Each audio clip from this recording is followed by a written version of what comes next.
Firman-Mu Tuhan, berita bagi kakiku, sabda yang hidup, terang bagi jalanku. Apa itu artinya lahir kembali di dalam Roh Kudus? Bapak, Ibu, saudara-saudara yang terkasih dalam Kristus, selamat Paskah. Hari ini kita mau mengambil renungan dari Yohanes bab 3 ayat 1-15, di mana Yesus bercakap-cakap dengan Nikodemus, seorang Farisi, tetapi di tengah malam dia sembunyi-sembunyi bertemu dengan Yesus. Lalu Yesus mengatakan, kalau engkau tidak lahir kembali, maka engkau tidak akan bisa hidup dalam kepenuhan Tuhan. Kurang lebih seperti itu. Lalu Nikodemus mengatakan, bagaimana mungkin, apakah saya harus lahir kembali dari rahim ibu saya? Aduh, Tuhan Yesus mengatakan, Nikodemus, engkau seorang guru, tapi engkau tidak mengerti. Lalu bagaimana engkau bisa mengerti hal-hal yang lain? Ya, menarik sekali percakapan Tuhan Yesus dengan Nikodemus, sehingga kalau kita mau melihat lebih dalam lagi, di situ Tuhan Yesus di Injil Yohanes dipakai dengan bahasa Yunaninya, transliterasinya itu adalah anoten, lahir, being reborn. Kata-kata anoten dalam bahasa Yunani ini mempunyai dua arti yang ambigu.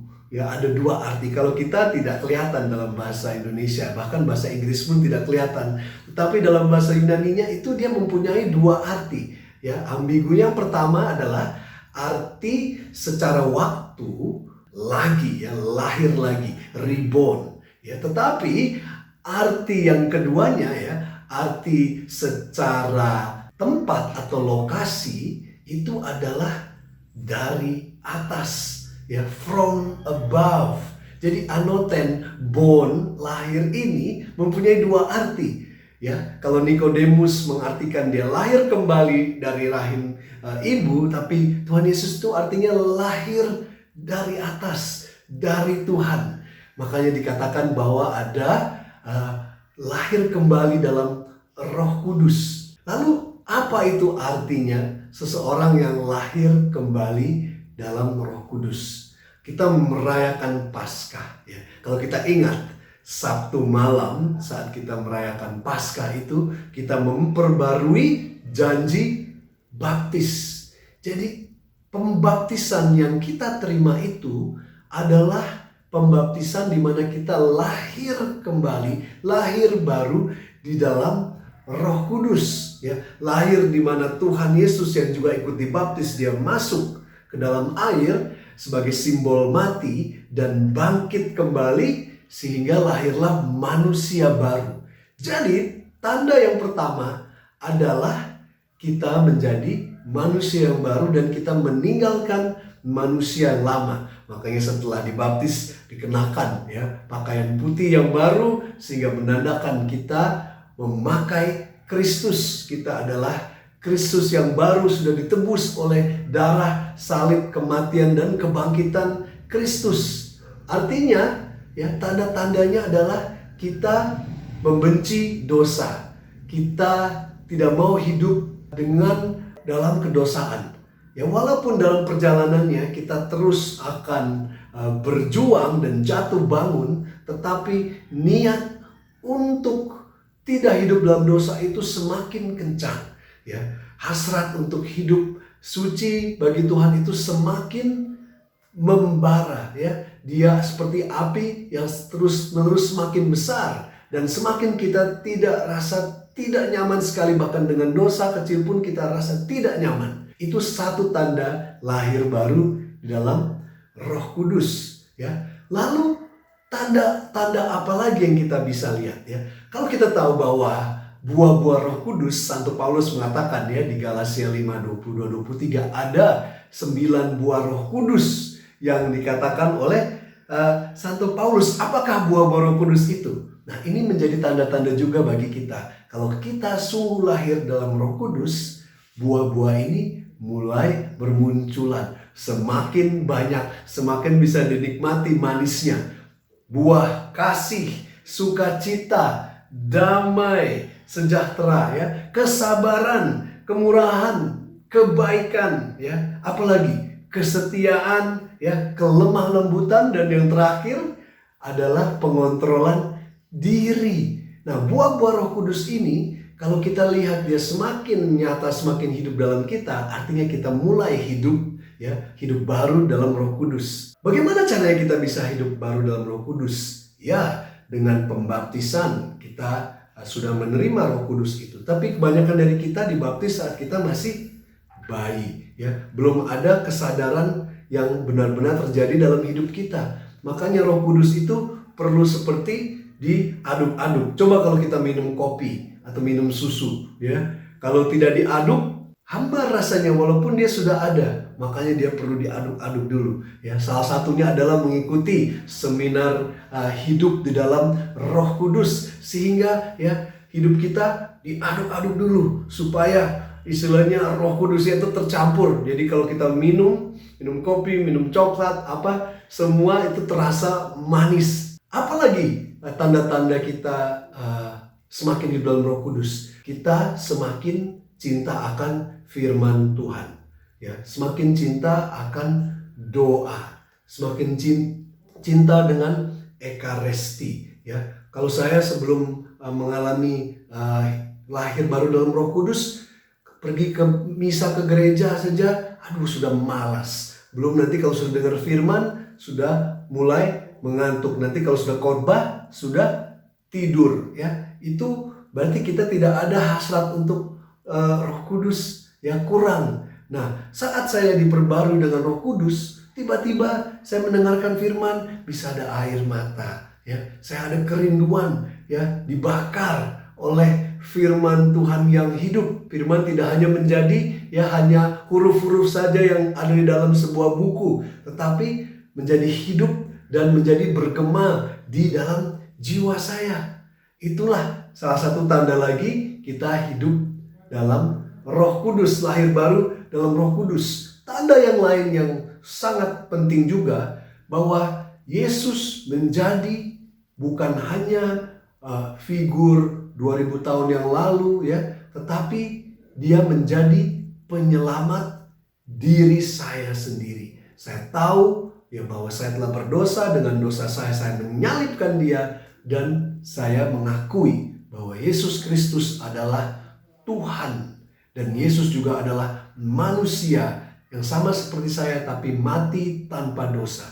Itu tanda lagi lahir baru dalam Roh Kudus, ya. Apalagi tandanya? Kita semakin mau mentaati kehendak Tuhan. Kita mencari, ya, kehendak Tuhan dalam hidup kita. Yang pasti kita mengalami pertobatan juga, dan hati kita mulai penuh dengan rasa syukur. Tidak menggerutu, tidak seperti bangsa Israel yang menggerutu terus, ya. Tidak puas dengan Tuhan, tapi kita mempunyai hati yang bersyukur. Dan juga ada kerinduan akan orang lain untuk diselamatkan, ya. Itulah tanda-tanda lahir baru dalam Roh Kudus. Bukan berarti kita langsung sempurna, langsung seperti malaikat terbang begitu, tidak. Perjalanannya masih panjang, ya, dan ada jatuh bangunnya. Tetapi Roh Kudus yang sudah ada pada kita saat kita dibaptis semakin lagi hidup, semakin lagi memperbarui kita, semakin lagi membentuk hidup kita menjadi sosok Kristus yang lain, ya. Makanya Santo Santa itu adalah orang yang hidup dalam Roh Kudus. Tidak harus dia ikut seminar hidup baru, tapi Roh Kudus bisa datang kapan saja, ya. Saya tersentuh oleh Roh Kudus saat saya membaca sebuah kartu kecil di mana Tuhan Yesus di situ mengatakan, saya adalah seorang temanmu, ya. Saya memberikan matahari kepada engkau, tapi engkau tidak menyapa saya, ya. Saya tersentuh sekali, ya. Kamu sibuk sendiri dengan teman-temanmu.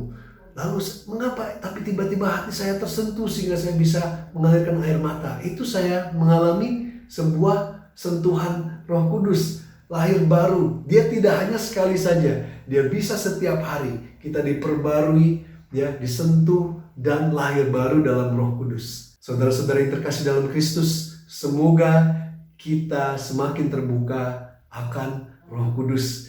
Dari Paskah kita menantikan 50 hari sampai ke Pentakosta. Mari kita siapkan hati kita. Ya, kita lihat bagaimana murid-murid Yesus tanpa Roh Kudus, bahkan kebangkitan Yesus pun tidak membuat mereka berani untuk menjadi saksi Kristus. Tapi saat mereka menunggu, ya, bersama-sama dengan Bunda Maria, ya, kerinduan akan janji Tuhan Yesus memberikan Roh Kudus.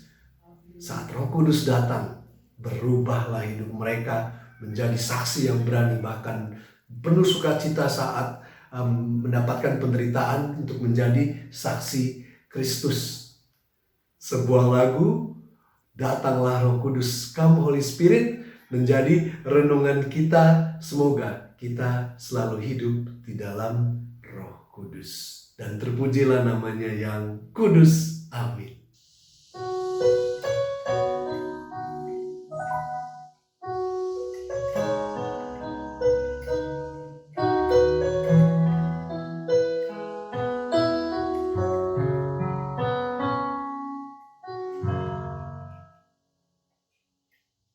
Datang Roh Kudus, kau kurindu,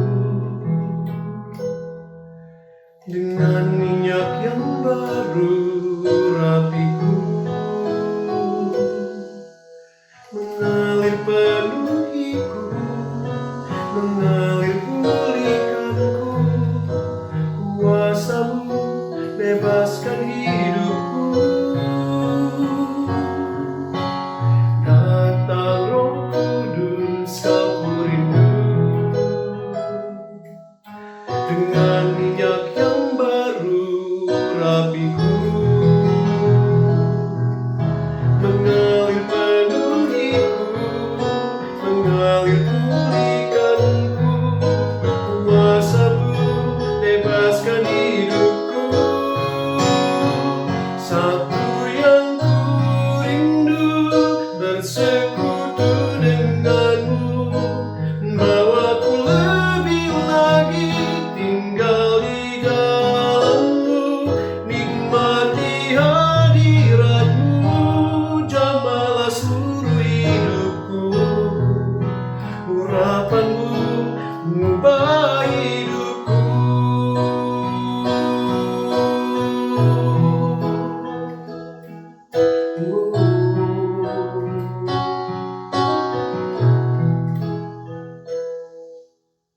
Come Holy Spirit, follow me now. I need your anointing, come with your power. I love you, Holy Spirit, you're captivating my soul. And every day I grow to love you more. I'm reaching for your word, you hold my life in your hand, drawing me closer to you. I feel your power in you, nothing compares to this place where I can see you face to face. I worship you.